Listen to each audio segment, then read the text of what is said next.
Nice lady, thank you. And now let's see, keep my slides going. So yes, the future is multi-purpose. But to get us warmed up before I officially turn it over to my wonderful colleagues, we are going to do a quick poll. And there's 2 questions on this poll. So you should see them now on your screen. The first question is, what kinds of MPTs or multi-purpose prevention technologies are currently in development? Please answer. And then the second question is, let's see, it just disappeared for me. What is an example of an MPT that is currently available? So we've been talking a lot about as if this is just the future, but there is something available now. So we've seen, I mean, 1% of you have participated so far. We're gonna have to wait for more.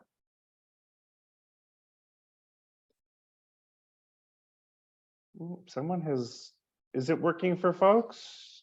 No, I clicked on it and I clicked on the answer for the first one. Mine just disappeared and then it showed the results. Oh my God. Well, okay. You know what, like technology is not always your friend. It'll be our friend in terms of HIV prevention, but not in terms of the Zoom today.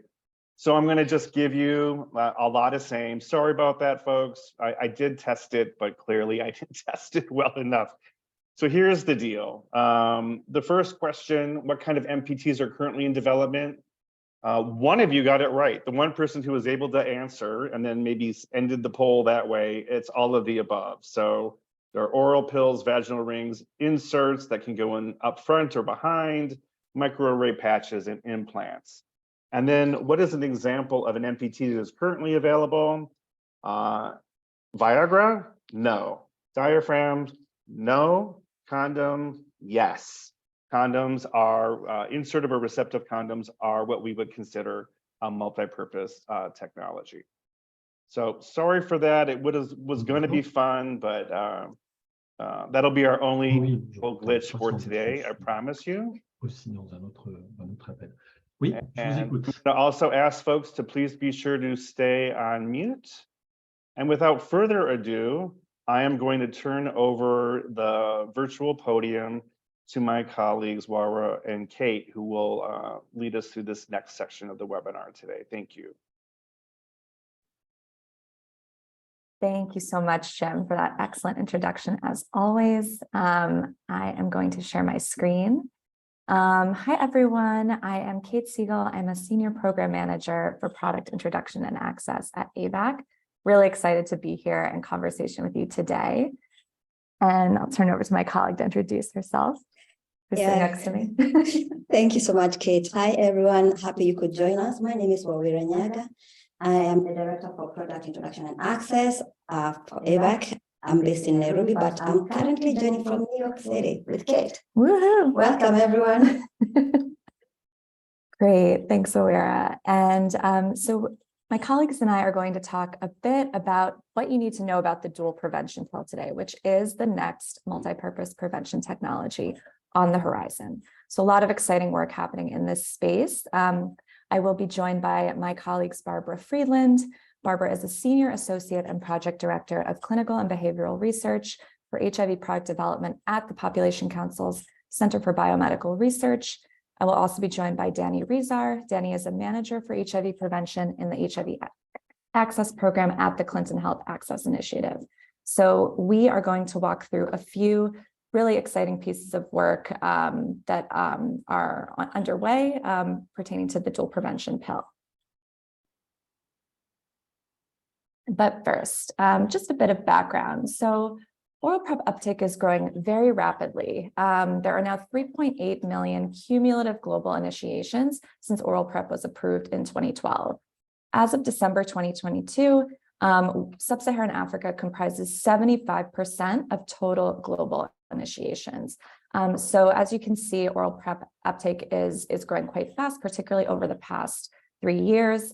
And very exciting that we have injectable CAB for PrEP, as well as the dapivirine vaginal ring, as two new products that are in the process of being rolled out as well. So amid a robust MPT and PrEP pipeline, the DPP would be the only new product on the horizon for years now that CAB for PrEP and the DVR have been approved. So as you can see, there are actually 30 MPTs in development and 25 HIV prevention products in development. And I won't go into detail on this graphic, but the circle right here shows where the DPP sits amid this very robust pipeline that you see right here. So on the bottom, we have MPTs, and up top, we have HIV prevention products. There are two DPP candidates currently in the pipeline. One combines TDF-FTC with combined oral contraception, and another combines FTAF with combined oral contraception. And I'll tell you more about both of those in just a minute.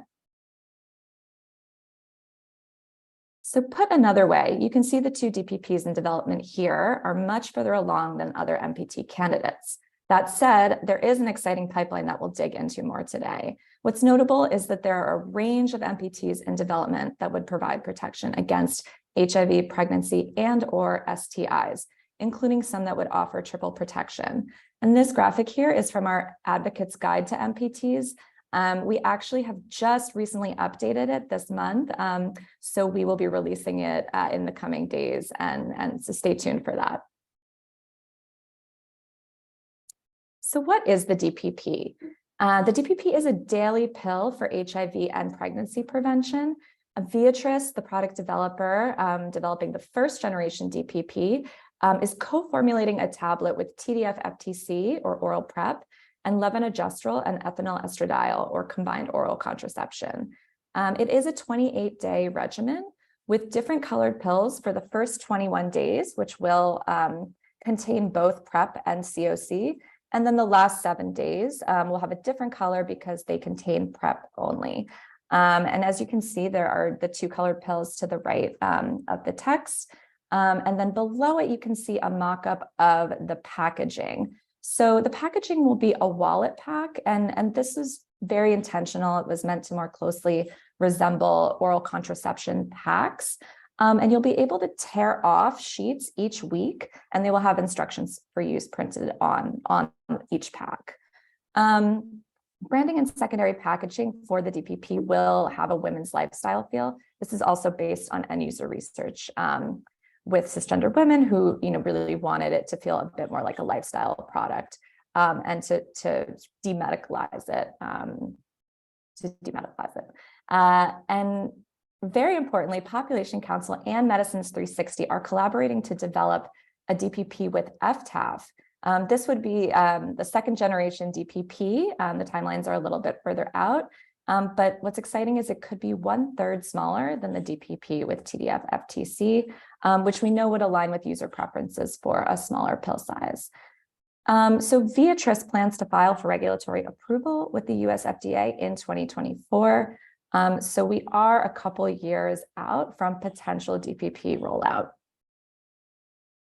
So just to give a bit more background on the DPP. So it is a product that can both fill gaps in women's health, and it is a platform that could spur integration as well as generate lessons for future MPTs, which you'll learn more about today.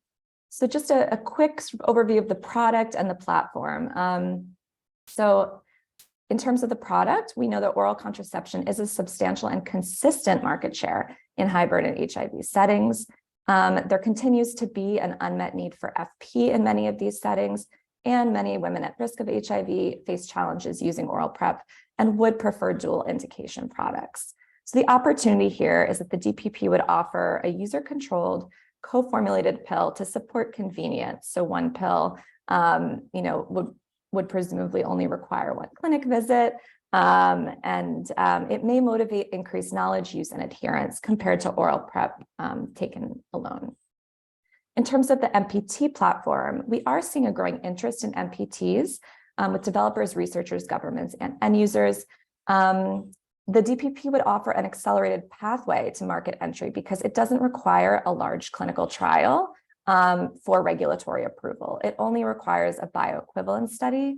And what a bioequivalence study does is it would compare the DPP with its two reference products taken separately. So if the DPP is found to be comparable to oral PrEP and COC taken separately in terms of the rate at which it is absorbed in the blood, that would be sufficient evidence to warrant regulatory approval by the US FDA. So in theory, it would accelerate time to roll out, and this could be the case for other MPTs in the pipeline as well. And lastly, it would be the first MPT to reach markets since male and female condoms, and it would be the first with PrEP. So lots of exciting opportunities to build off of the learnings that are generated from DPP market introduction. And in terms of the opportunity, building off of expanded PrEP delivery channels, the DPP will foster HIV and SRH integration because integrated services will be required to deliver an integrated product. And so it will prompt adaptations that could benefit future MPTs as well, from regulatory to supply chain to delivery to financing. All of these systems will need to be integrated in order to deliver the DPP and as a result, future MPTs. So I'm going to give you a quick snapshot along with Barbara and Danny on what progress has been made toward DPP introduction so far. We're only going to highlight 3 key activities, but just to note there are many more, and we really encourage you to check out all of the DPP resources that we have available. So the first is we developed a creative route for the DPP with end users, male romantic partners, and healthcare providers that responds to their values, beliefs, and identities. So on the left, you see what we've learned. Just a few highlights. We learned that women juggle competing values in their lives. So there are self-focused values, relationship values, as well as community values. All of these work together to shape women's identities. And they do require a bit of balancing sociocultural expectations with personal or intrinsic desires and motivations. Women struggle with the unpredictability of life. In end user research, we found that triggers to uptake of oral PrEP were mostly negative, with 12 of 13 respondents actually starting oral PrEP due to infidelity on the part of their romantic partner. So we see the uptake of both oral contraception and PrEP has been triggered by the negative actions of women's partners. And so messaging around being able to prepare for life's unpredictability really resonated with end users. And women were clear that they really want help to make it easier for them to use the DPP. So while discretion is really important, they really resonated with messaging in public spaces that could help them to eventually not have to feel like they need to be discreet. So on the bottom left-hand side, here's just an example of one of the creative materials that we developed for the DPP. So on the top, it just says, "I'm ready."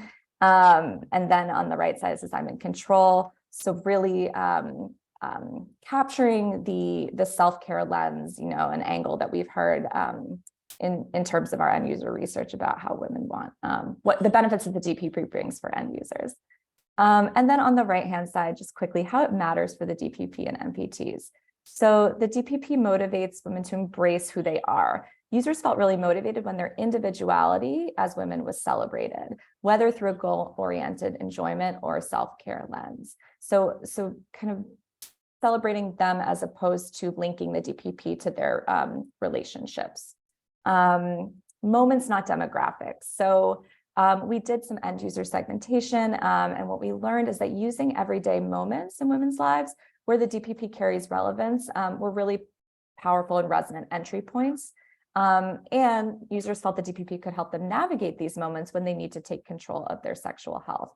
So again, really like preparing for life's unpredictability, whether it's an unfaithful partner wanting to enjoy sex outside of marriage, or when unsure about a partner's HIV status. In terms of what we found with male romantic partners, the DPP would be an opportunity to position men as protectors of women in their lives as an entry point for engaging them on support of the DPP. That messaging really resonated with men in particular. And then, as I mentioned, really balancing that tension between creating broader public awareness for social acceptability of the DPP, but also enabling more targeted and discreet communications via safe and trusted channels. And with that, I will turn it over to my colleague, Barbara.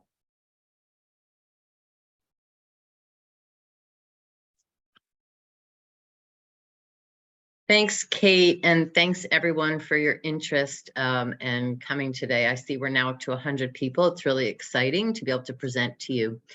So the Population Council is both developing a DPP, as Kate mentioned, and we're also working on 2 acceptability studies to pave the way for introduction. And as part of our work, we created a novel framework for the introduction of MPTs. And we have a paper on this that we focused on the DPP, but we believe that this model is really useful for any MPT. And you've probably all seen similar type models here, where we basically have the product, the individual user, and the provider, and all of the influencing factors for each of those elements, and all need to come together to have a successful use of the DPP. So a successful DPP rollout requires careful consideration of user, provider, and product center factors during product development and introduction. Early attention to these interrelated factors can help ensure that the DPP has the ideal characteristics for maximum product acceptability, that effective and quality services are designed and implemented, and that users can make informed choices, demand the product, and use it effectively. Our proposed framework outlines key considerations for the effective development and introduction of the DPP, which could also facilitate integration models for future MPTs. So that's one piece of work. As Kate mentioned, we've been doing a lot of different activities, and hopefully you'll take a look at Prep Watch and see more of the research that's ongoing for the DPP. Thanks, and now I'll turn it over to Danny.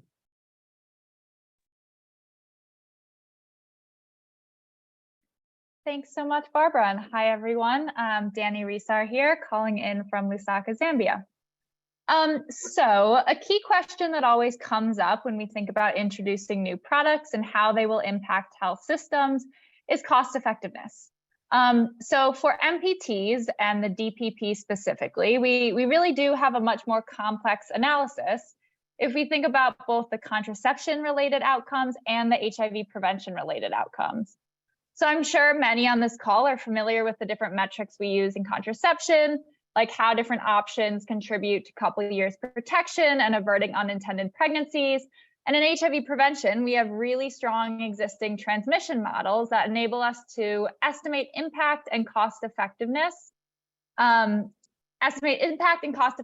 of different prevention options, including circumcision, PrEP, condoms. So to understand the cost effectiveness of the DPP, we developed an innovative model that combines relevant contraception costs and outcomes with HIV prevention costs and outcomes. And we conducted modeling in Kenya, in Nyanza specifically, Zimbabwe, and South Africa. So 3 countries with different epidemic profiles and 3 countries that have been the subject of previous introduction planning work for the DPP. So what did we find? We found that the DPP is more likely to be cost effective in settings with high HIV incidence. So in other words, even though we are looking at a product that serves 2 purposes, like we see for oral PrEP, cost effectiveness is really dependent on what background HIV incidence looks like. And building on this, we did see that in certain populations at elevated risk of HIV, the DPP could be cost saving. So these populations include sex workers and serodiscordant couples. Similar to what we see with oral PrEP, we also saw higher likelihood of cost effectiveness where we see use effectively covering periods of risk. And just to note here, though, that with a dual indication product, it is important to think about the fact that periods of risk is a bit more complicated than a context with a single indication product, because we don't know whether HIV risk and pregnancy risk may be 100% aligned. Obviously, the related risks, but that's kind of a question for future research. So why does this matter? With the results in cost savings, we know that in some settings and populations, the DPP may be a crucial tool for helping programs do more with less. And this is critical, especially in the context of constrained resources and resources for HIV specifically not increasing. In terms of effective use, we saw that in those populations with highest HIV risk, the cost savings really holds true even without perfect adherence or effective use.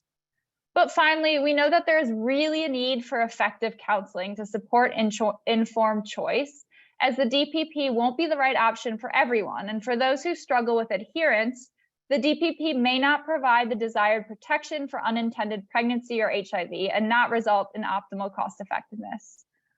So we really need to make sure we develop the right tools and messaging to support users to decide for themselves if the DPP is the right option. So again, in line with the theme of this webinar series, choice and informed choice will really be key.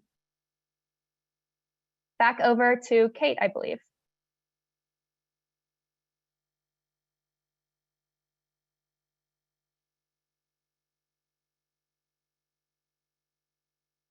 Thanks so much, Danny. And I'm actually going to turn it over to Weir now, who's going to introduce our next presenter. But can I jump in real quick, you two? There is one question that I think can be answered in this first section. And this is from Glenn. Glenn, I'm sorry I called you Greg in the chat, but he was wondering, would DPP be a branded product or would it be generic when it comes to market? Thank you so much for flagging that, Jim. That is a great question, Glenn. As the DPP consortium, we are developing a market introduction strategy for the DPP as a not-for-profit product. And the branding that I showed would be for a social marketing in LMICs by PrEP programs. So not necessarily used by Beatrice, the product developer, but we are thinking more broadly. Thank you. Thank you. Of course. Great. So now I will kick it to my colleague, Weir, and thank you, Barbara and Danny, so much for your excellent overviews of the DPP. We really welcome additional questions, so please feel free to put them in the chat and we will have a larger discussion after all of our illustrious presenters are finished. So thanks so much.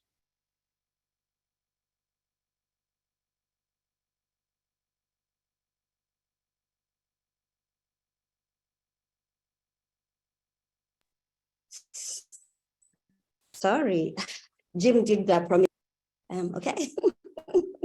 All right, sorry about that. Jim, you lied when you said that we're not going to have any more tech problems. We're already having, but I'm really excited to present our next speaker, who is Dr. Tess Phillips. Dr. Tess wears many hats. She's the director of the clinical trials at Wits Reproductive Health and HIV Institute in Johannesburg in South Africa. She is also an associate professor at the Faculty of Health Sciences at the University of Wits. State-funded Matrix program, which is the microbicide research and development to advance HIV prevention technologies through responsive innovation and excellence. Sorry, it's a mouthful. Dr. Tess today will be giving us an overview of the upstream MPT prevention technology products and Matrix. Over to you, Dr. Tess, and happy to have you.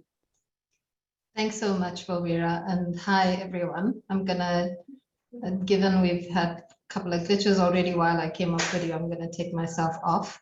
But lovely to have all of you here today to listen in on this webinar and hopefully to engage with some questions. So as Bobira kindly introduced me, I'm Tess Phillips, and I want to share with you over the next few minutes the upstream MPT products in Matrix. Next slide, please. So just in terms of what I'll try to cover in the next 10 minutes or so is, what is Matrix for those that are not familiar with the portfolio of work we're engaged in, what we're trying to achieve, what are the products we're trying to develop, and what are the gaps that we're wanting to fill in the HIV prevention landscape.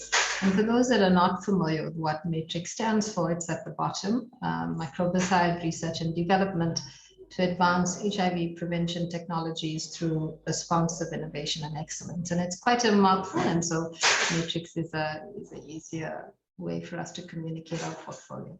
Next slide, please.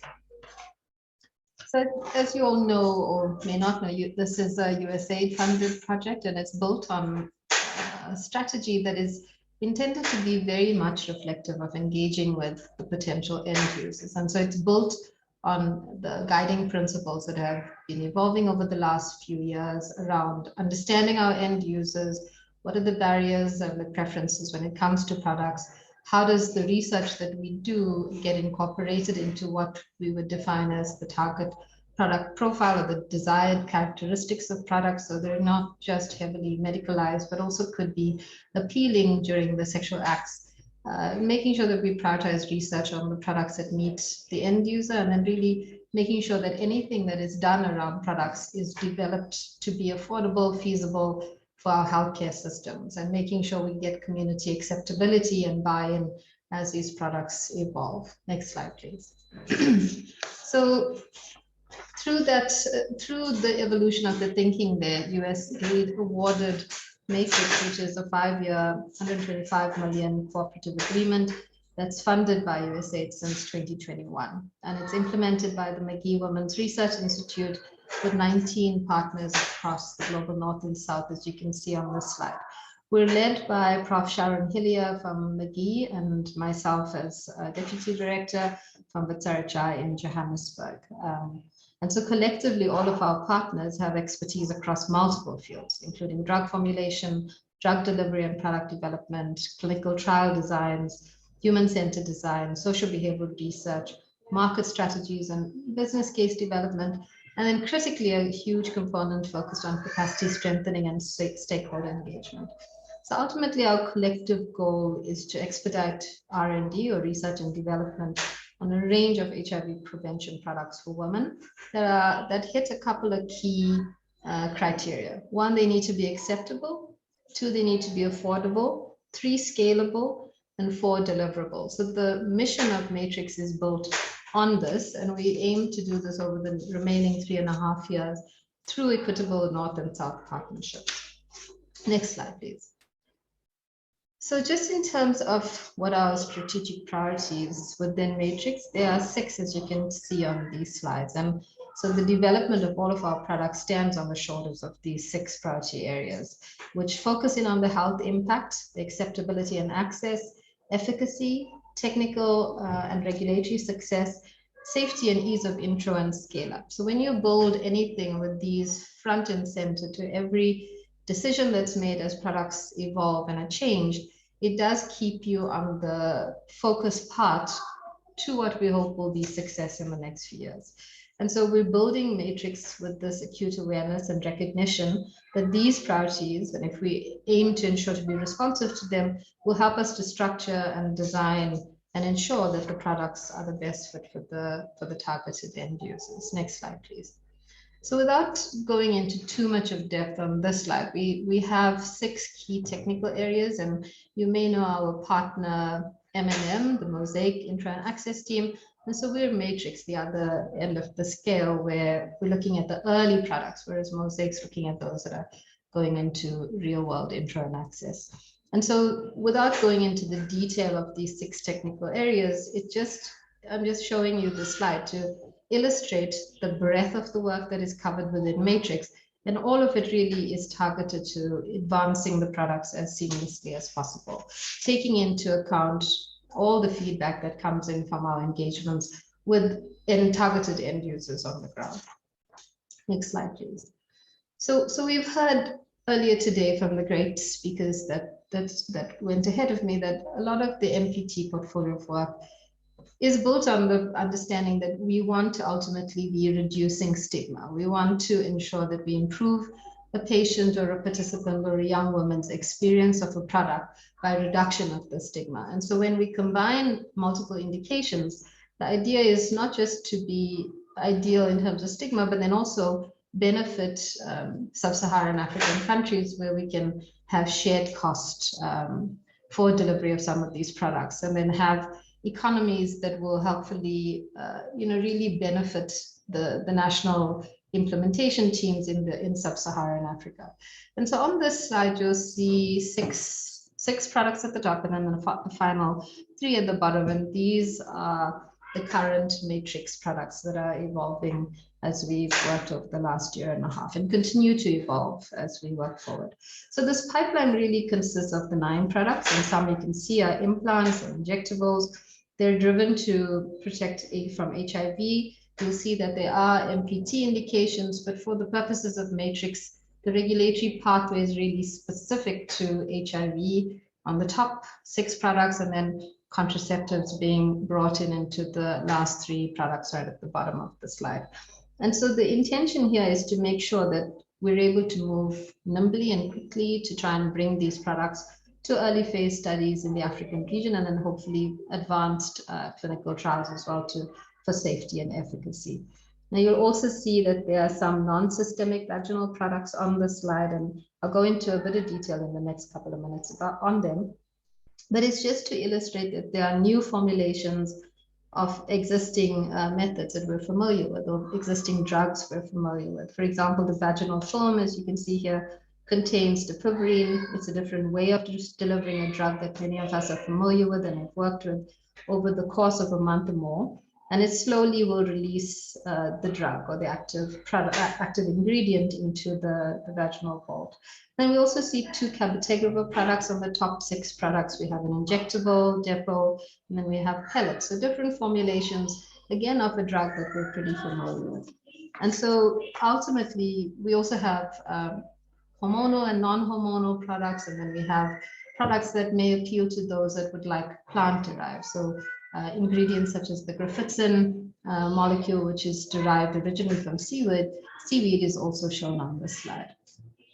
Okay, so for those that are ARV based, as you can see, we make sure that we're able to target specific enzymes on the or steps in the cycle of HIV to target how to prevent HIV and or STIs. So you'll see there'll be simplex virus, human papilloma virus, other indications, and at the bottom 3 you'll see combining that with the hormones that could prevent pregnancy makes them more appealing for potential end uses. Apologies, my children have just come from school and I'm so just in terms of TAP, and next slide, please.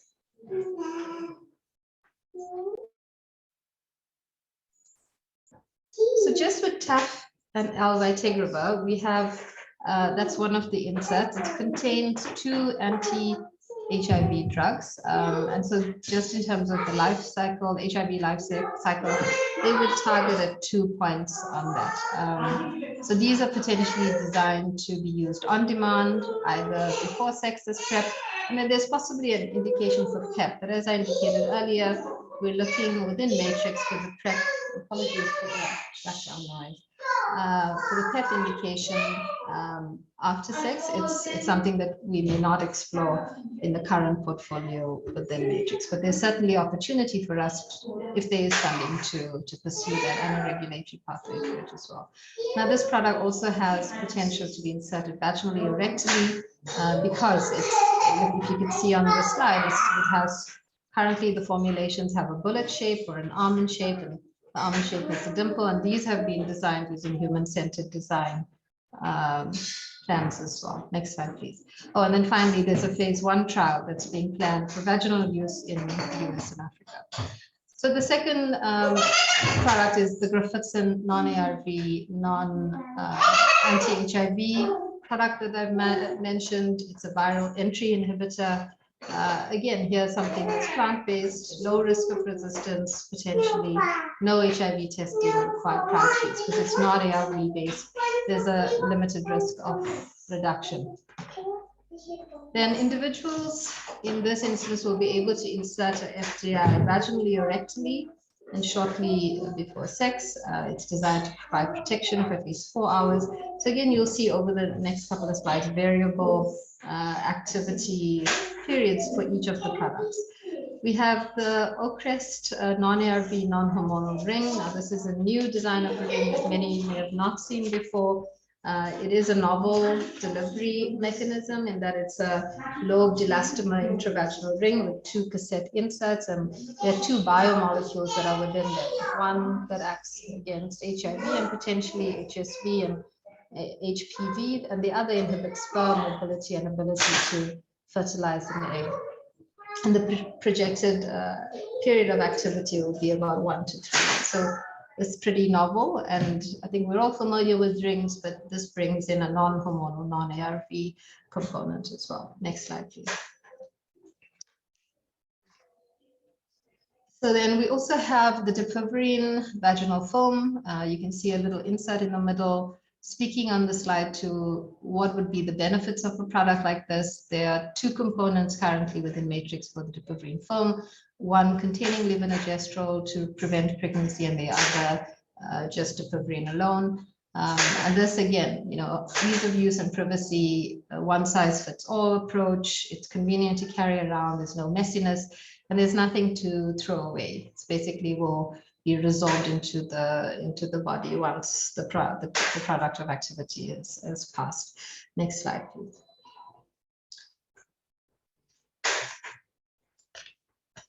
Then the next 2 products that I mentioned briefly were the CAB pellets and Depo, again, with and without levonorgestrel. We're familiar with the CAB from all of the success in the CAB prevention trials. Again, here, these would be administered under the skin by healthcare providers. And again, the Depo and the pellets would dissolve, so there would be no need to remove these products unless it was desired by select users in the initial phase. So pretty novel options, trying to be less burdensome to healthcare providers, healthcare facilities, because we understand challenges around removal of products when they're no longer needed, or destroying and throwing away products once the drug's out of them. Next slide, please.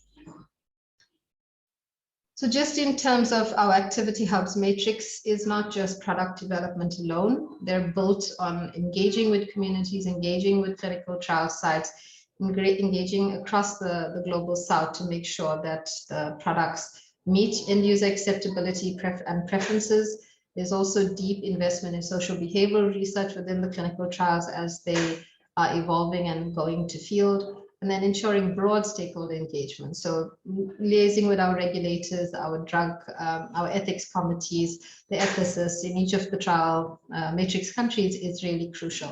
And then because there's critical importance, as we know, related to cost effectiveness, assessing how these products could potentially be received in the future. What would they cost? How would they impact healthcare systems is crucial, because we understand that there's a global need for products, but cost tends to be a big hurdle that we need to overcome, even when products are brought to good safety and efficacy post phase 3 trials. Next slide, please. So again, just to remind everyone that we within Matrix are working really hard across all of our partners to make sure that the products that are brought to the region are safe, acceptable, affordable, scalable, and deliverable. And we work with groups daily on all of these pieces. And there's a really intensive research feedback loop where the feedback from communities is going back to the product developers so that the attributes can be modified at the early stage. We're not looking at the phase 3 level where somebody says, I don't like this about the product and it's too late to change. Now's the time, and there's been great responsiveness from our partners among the product developers. Next slide, please. And so as we think through all of this, it's really critical for us to, within our donors and our partners, to recognize why it's so important to have active listening and hearing information from our trial communities and our participants that are starting to engage with all of the work that we do. Because on the next slide is that this is critically important, that the research feedback loop never forgets that this is targeted for the women that most need these options, because each of our lived realities, even for those of us that live in the region, is not always the same, that we all have different hurdles to bear. And so just ensuring that the end users that are targeted to benefit are really heard in all of these consultations. There's Also, no assumption that one African country is identical to the other. And so we have extensive work across Kenya, Zimbabwe, and South Africa, which are our mission concurrent countries to influence the evolution of the products. Next slide, please. So, and with that, I'd like to just sincerely thank our partners and our donors, and happy to answer questions later on. Thank you again for this incredible opportunity. Thank you so much, Dr. Tess, for giving us an overview of that very exciting and robust, pipeline that is way upstream. We are very excited and hoping that most, if not some of the products will make it through to the end users in the coming years. We have a couple of questions that people asked, and I think you spoke to one of them, but probably you can expound. Shekina was asking about whether we have some DPP, dual prevention products that contain long-acting injectable and a contraceptive. And I think you spoke to that, but probably you could clarify. And then we also had Megan, and I would like to request Megan, if possible, if you could come off your mic and ask your question to Dr. Tess about the criteria.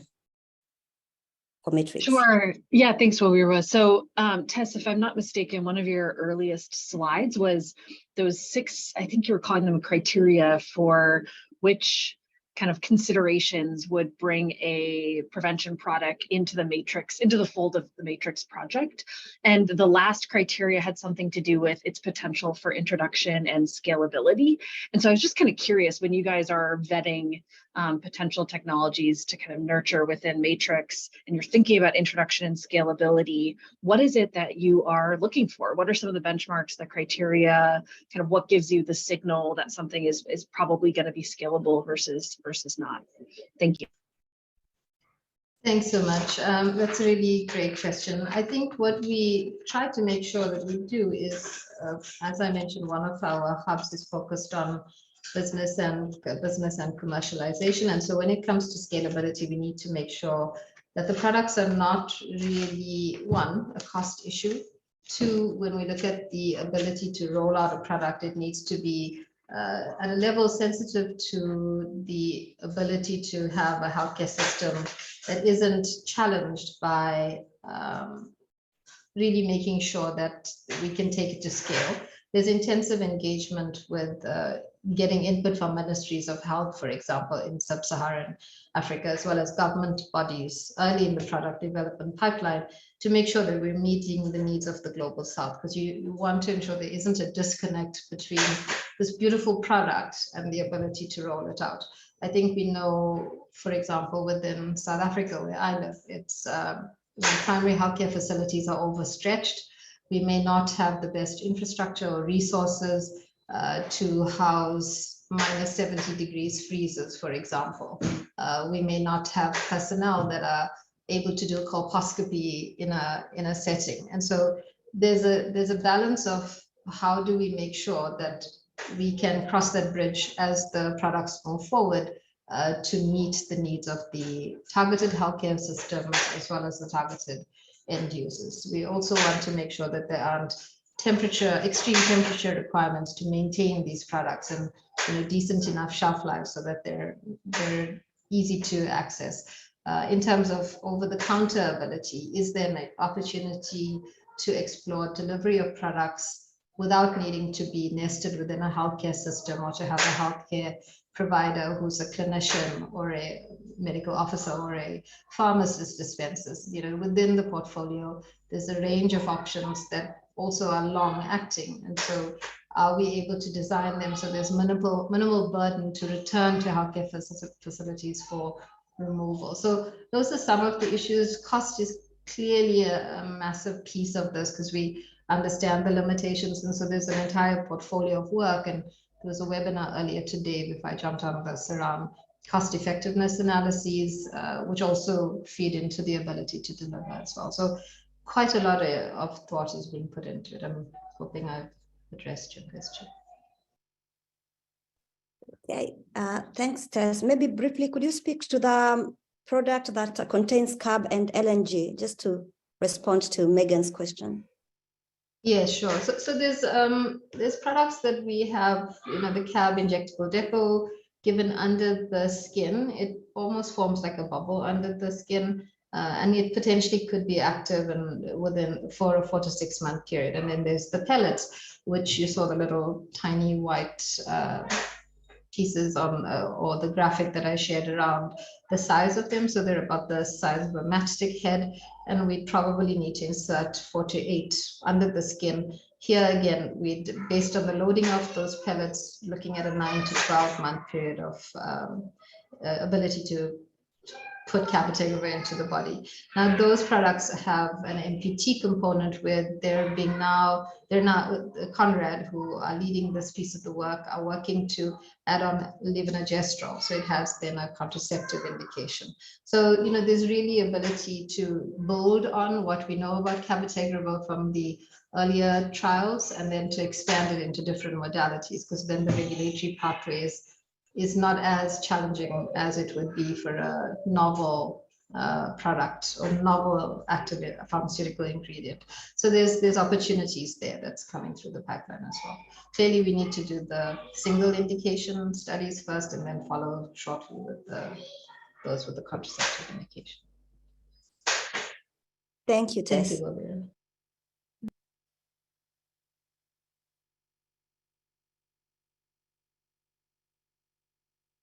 Thank you so much, Dr. Tess. I now have the pleasure of introducing our next presenter, Ruth Akulu. Ruth is a current AVAC fellow and works with the International Community of Women Living with HIV, Eastern Africa, and she's based in Uganda. Ruth is a youth mentor and an HIV, SRH, and mental health advocate for young people living with HIV. Her fellowship work focuses on the DPP and what needs to happen at country level to prepare for the DPP and MPT introduction, including advancing HIV SRH integration and expanding PrEP delivery in differentiated channels such as pharmacies. Ruth is also a member of the DPP Civil Society Advisory Group, comprised of 14 advocates that advise on the DPP project. So without further ado, over to you, Ruth. Thank you, Kate. I think you're done with the introduction. I'll just go straight into my presentation. I am based in Uganda, and I work with International Community of Women Living with HIV, Eastern Africa. And just to give you a brief background on, just to let you know about ICWEA. Can you go back, please, to the first slide? Yes, ICWEA. Second, please. ICWEA is a membership-based regional advocacy organization founded in 2005 and exists to give visibility on issues that affect women and young women living with HIV. Next slide, please. And in Uganda, Uganda has one of the youngest and most rapidly growing populations, with 70% of the population less than 25 years of age. And as a result, many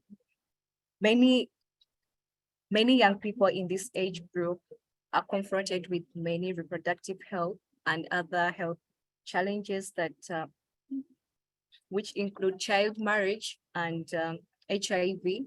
And if you look at the statistics on the board, you could see that 43% of Ugandan girls are married before 18 years, and more than 570 females acquire HIV weekly, according to the UNAIDS report. Next slide, please.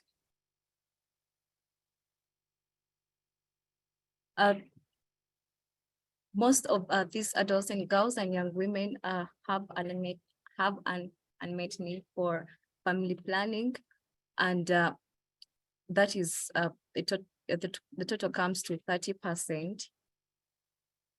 And this points us to the need for PrEP and family planning integration. So currently I am implementing a project called Girl Power Project, and the main goal is to contribute to reduction of new HIV infections and unintended pregnancy among adults and girls and young women. And one of the key major areas that we are looking at is increasing access to integrated family planning and PrEP services for adults and girls and young women. Next slide, please. So one of the gaps that we are able to identify under the project, if you reached out to most adults and girls and young women in Uganda, they will tell you that I would rather get HIV than being seen pregnant. It's because being pregnant is visible, and with unintended pregnancy or unplanned pregnancy, this leads to stigma and discrimination in the community, whereby the girl is either chased out of the house or is dropped out of the school. And so with this kind of an attitude or a mindset, many young women tend to access more contraceptives compared to oral PrEP to prevent unintended pregnancy, so that in order to stay in school. And there are many other challenges that have impeded PrEP and family planning integration in Uganda because of lack of training of family planning providers, and also the attitude that is given towards those and girls and young women towards access to PrEP and family planning.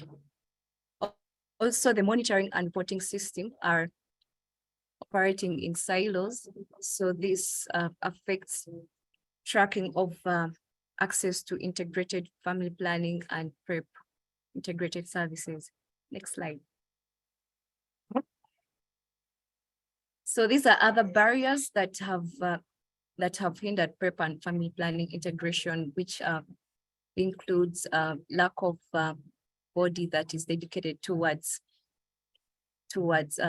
coordinating PrEP and family planning integration. And also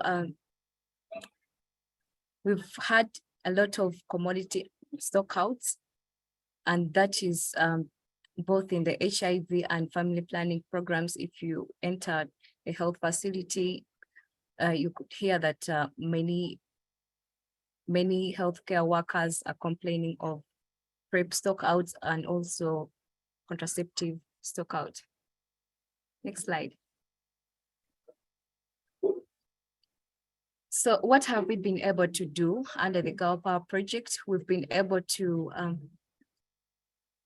hold a national dialogue with family planning and PrEP key stakeholders, and we're able to bring, we're able to also have Ministry of Health in the room. And this was the first meeting where we're able to have both stakeholders to discuss integration. So we got to learn, these are the key highlights that are being stated there. We get to know more about the global perspective on PrEP and family planning integration. We also looked at the strategy that was being developed by Ministry of Health to enhance integration. And also we got to listen to different stakeholders on their perspectives concerning PrEP and family planning integration. And they include HYW, health workers, human rights advocates, and also from Ministry of Health. So a lot of commitments were made towards advocating for the PrEP and family planning integration. And also Ministry of Health ensured to review the HIV and SRH integration strategy to clearly emphasize PrEP and family planning integration. Next slide. So these are some of the recommendations that were brought up, and one is authorization of policies and guidelines, because we have these documents, but implementation is still low, and due to lack of funding or resources allocated towards integration. And this takes us to the next point of ensuring financing mechanisms by Global Fund and PrEPFA. So right now we still have independent funding streams for family planning and PrEP. So if we had a donor or a funder who is able to allocate resources of funds towards PrEP and family planning integration in the country, this would lead to enhanced PrEP and family planning integration in the country. And also it was brought up by the CSOs to come up with different communication campaigns through creation of materials in local languages to favor all natives in the country, and also be able to disseminate information on PrEP and family planning services on different platforms like virtual platforms and also in the communities. And stigma and discrimination must also be addressed. Then it was also brought up that monitoring and evaluation must be strengthened. For example, a monitoring system must be developed to be able to track both access to PrEP and family planning. For example, if my peer entered a health facility, or if I entered a health facility, I am able to access information on both PrEP and contraceptives, and that is being recorded.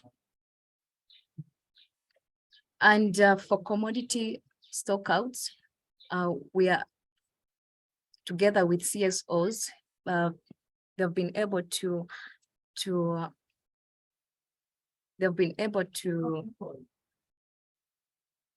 commit themselves to advocate through GMS and the national medical stores to have these commodities consistently supplied in different health facilities, and also engage young women in designing PrEP and family planning integrated services and fostering learning from other countries that have successfully implemented PrEP and family planning integration, like Kenya. Next slide. From the PrEP Watch, these are steps that have been put in place towards achieving effective PrEP and family planning integration.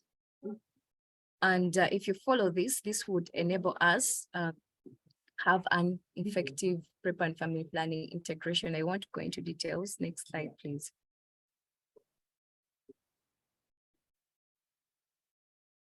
Next slide.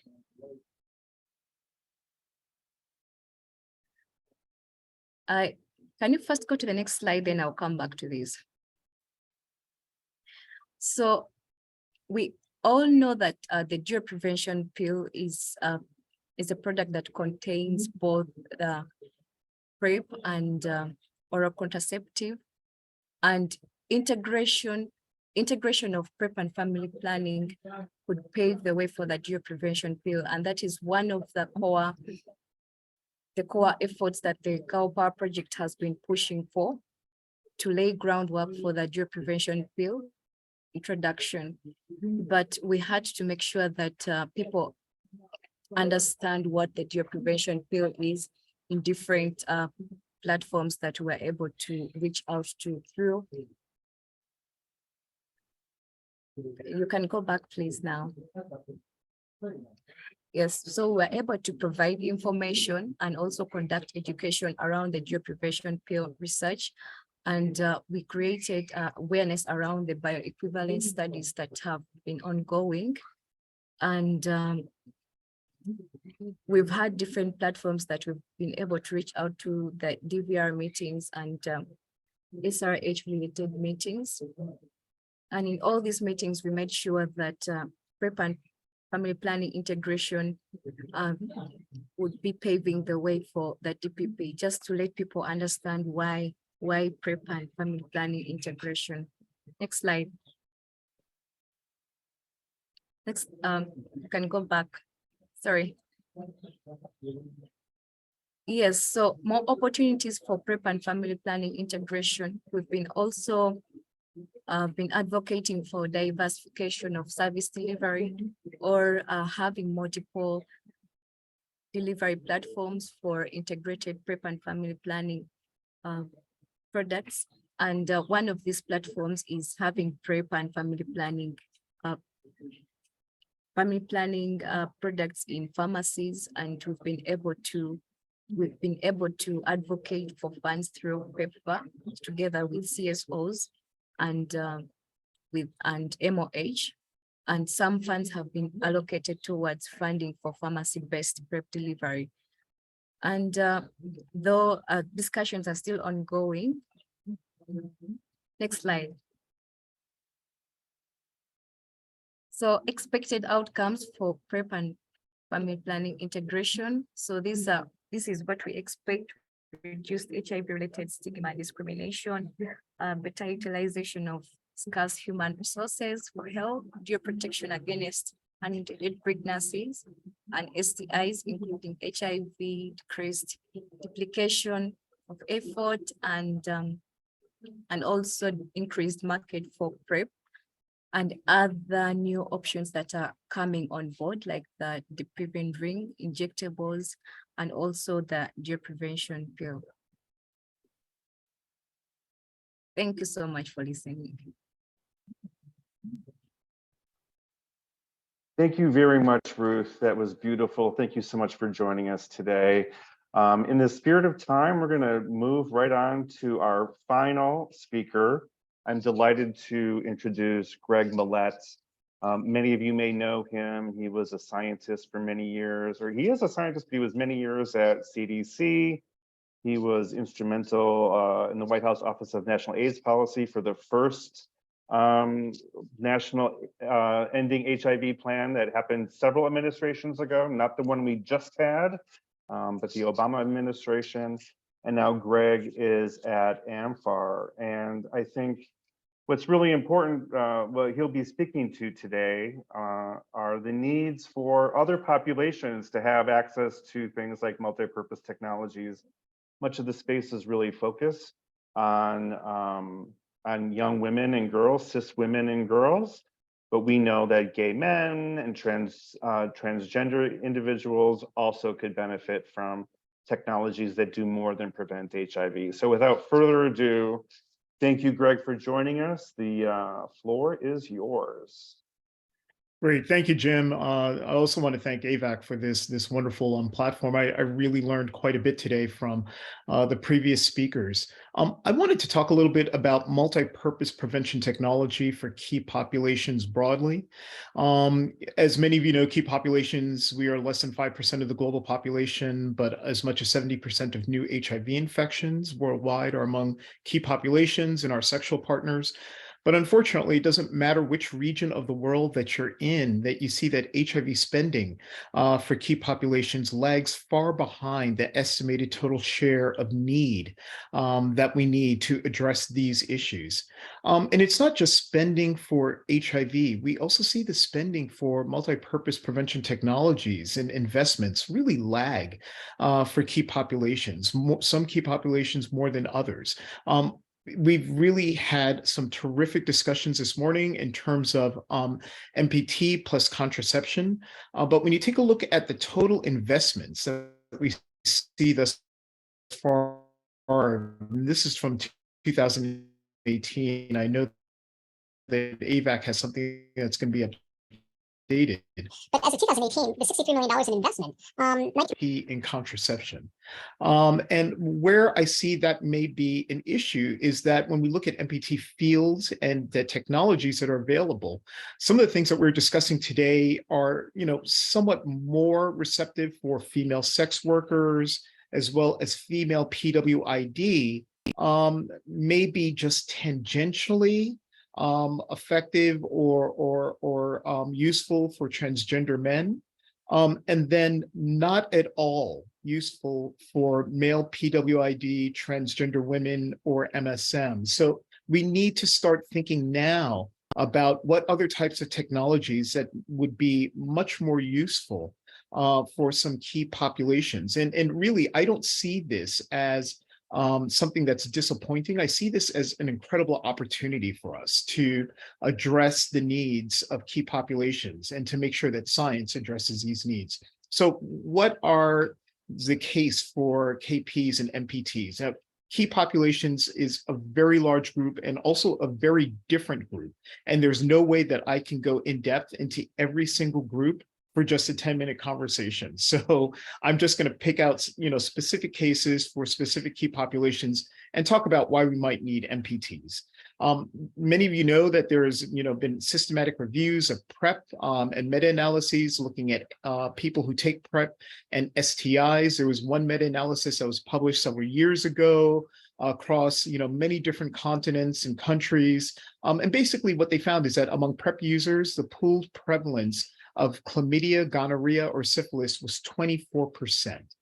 They found that gonorrhea in particular was more prevalent among MSM. And they found that chlamydia or gonorrhea was highest in those samples. And these are samples that could be MSM, trans populations, or cisgender populations. But chlamydia or gonorrhea was highest in the anus for some of these populations. And then, of course, last year, we had this large global outbreak of Mpox that really took over particularly Central and Western countries, countries in Southern America, Europe, as well as the US. Here in the US, we saw, as I was talking about STIs and PrEP, we saw that among PrEP users that 67% of those who were diagnosed with monkeypox were a PrEP user. And it's not just in the US, you see exactly the same thing in Germany, where there are data showing that a substantial proportion of people who had monkeypox and syphilis, chlamydia, or gonorrhea were also people who are on PrEP. And if they had any, PrEP users were the largest category of individuals who had any STI in the past 6 months or 4 weeks, and also had monkeypox in Berlin and in other parts of Germany. We're also getting reports too of monkeypox reinfection. So it's not just the issue of PrEP and STIs, but somehow the facilitation of STIs in people who are getting reinfected with monkeypox just months after having monkeypox. So just this year, there have been reports coming from the UK and from other countries of people who have an STI who are taking PrEP who are getting monkeypox reinfections. Now, one of the things that has really been an important advancement that we see, particularly for people on PrEP, is the fact that we have doxyprep that could significantly reduce STIs in MSM and transgender women. During CROI, there were data shown that, for many of these STIs, that it could significantly reduce as much as 60% when it's taken within 72 hours after condomless sex.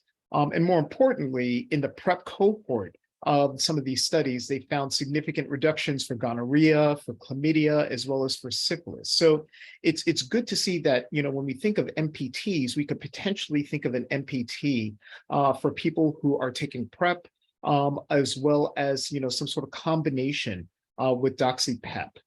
And so that's something that we could think about is, this daily oral PrEP and some sort of, doxypep type of combo. The problem, though, is that accessing, taking, and remaining on daily PrEP is not yet a reality for most key populations globally. There's lots of data on the PrEP cascade, on eligibility, all the way down to people who accepted PrEP and are retained on it. These are data from Thailand, but there are other data from Bali, from the US, from many other places showing exactly the same cascade. You see exactly the same cascade for people who inject drugs, where even though there are individuals who have heard of PrEP, might be good to be on PrEP, actually receiving a prescription, very few. Female sex workers in Kenya, the same exact issue is, individuals who are screened or eligible for PrEP, initiated on PrEP, but then not able to remain on PrEP. So, when we think about MPTs, we need to think about something that's going to be useful for the reality and the lives of key populations. And quite frankly, we also have to think beyond HIV. This is just data for some trans populations. There was something that was just published recently in JAMA Open about causes of death among transgender and gender diverse individuals.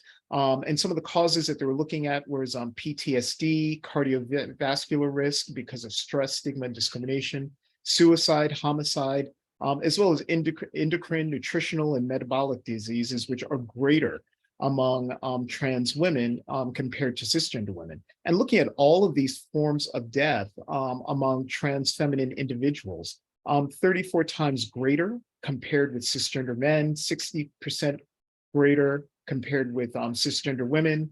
And then the mortality rates for trans masculine individuals were still about 75% greater compared to cisgender women. So we need to even broaden the periscope of just looking at HIV as one of the endpoints, but looking at what other chronic conditions, illnesses, needs that key populations might have that we might be able to think about in terms of MPTs and this whole broad umbrella of MPTs. Now, I know that people were shown the Advocate's Guide to Multi-Purpose Prevention Technologies. It's just fantastic that AVAC put together, and I'm glad that it's been updated. And when you look at this, you can see that there are some places where key populations might be able to interface, such as rectal inserts, rectal gels, enemas, oral pills, long-acting injectables, or microarray patches, or even implants. And just to talk about what some of these possibilities might be, and I'm only, scratching the surface of this. I'm sure there's many more that many of you can think about. Possible MPTs for trans women might be, is it something for us to be able to use with silicone injections for body enhancements for thighs, breasts, cheekbones, buttocks? Could that be paired with some sort of long-term injectable for PrEP or some other type of formulation and what that might look like? Hormone replacement therapy for trans women. There are now injections that you can take for every 2 weeks that could be paired with injectable PrEP. You have daily oral hormone replacement therapy that could be paired with daily oral or event-driven PrEP, and even anxiety, depression, or medications, etc. And then there's also patches that are available for estrogen that can be paired with other types of medications, potentially in some sort of MPT device. In terms of future technology for trans women, rectal gels, inserts, enemas, anything else that we can think about in the MPT space that might be more applicable for key populations. And possible MPTs for people who inject drugs. Now, I know that this may not be biologically feasible, but again, there's no literature here on this. We haven't discussed inhalants. How can inhalants be used for people who use drugs? We know that we use inhalants to fight colds, to provide vaccines for COVID-19. Is it possible to have an inhalant that could be an MPT, where you could use it either as a doxy-pep form or some other type of PrEP form that could be transfused throughout the body? Biologically, it might not be possible, but it's still something for us to think about. Patches. We know that people who use drugs, that there is a whole assortment of skin conditions that people might have, such as psoriasis and dermatitis. Is it possible to have some sort of patch that addresses some of these skin conditions, but also pair it with a patch that is used for PrEP? Injectables, of course, people who are injecting drugs, PWID, would it be possible to have a formulation that includes PrEP as a part of that as well? There's also possible MPTs for men who have sex with men in terms of pills, pills that people might take every day for anxiety, for depression. Could that be paired with doxy-pep or even some sort of daily oral PrEP? In terms of long-acting injectables, would it be possible to have some sort of formulation for anxiety and depression as well as PrEP? And future innovations such as patches and implants, rectal gels, enemas, and creams.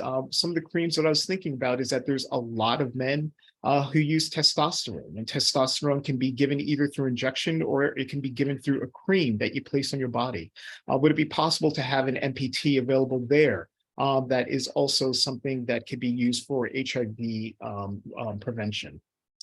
But for all key populations, before we think about these MPTs, we need to think about the basic needs and how basic needs must come first. And, I really agree with what Dr. Tess had mentioned beforehand, that context is everything when we are thinking about pulling together these types of research into MPTs, that it has to work within the framework of people's lives, and it has to be relevant for people as well. And for most key populations globally, I mean, just physiological needs, finding food, water, warmth, and rest, or safety needs are paramount before we can even start thinking about MPTs that people would be comfortable using. And then we need to take a look at some of the structural issues to address some of these safety and basic needs. We need to make sure that key populations have access to affirming and non-judgmental providers. And we need to make sure that there's space for and respect of community-based advocacy for key populations. All of this is necessary to take place with the delivery of MPTs, or MPTs will not be effective within these populations. Again, there's not any data, unfortunately, on key populations and MPTs, but I was hoping that I could help broach and start a discussion on what this might be and what it might look like, and hoping that many advocates, researchers, and others on the call could start innovating what this might look like for some of these populations around the world. Thank you. Thank you so much, Greg. I'm so energized by your presentation and by all of the solutions and ideas that you put forth as a real rallying cry for advocates and others to really expand our thinking and our advocacy around the kinds of MPTs that we push for. So thank you so much. I know we only have a few minutes left. We do have a great question from Liz Vigori in the chat, so I will kick it over to Wawira to speak to that one. Yeah, and actually, I think, I don't know whether Dr. Tess is still on the line. I know you're a bit jet lagged, but Elizabeth, if you could just come up and ask your question, then Dr. Tess will respond to it. Tess, are you there? Yes, I am. I'm not sure if you can hear me. Yeah? Okay. Yes, we can hear you.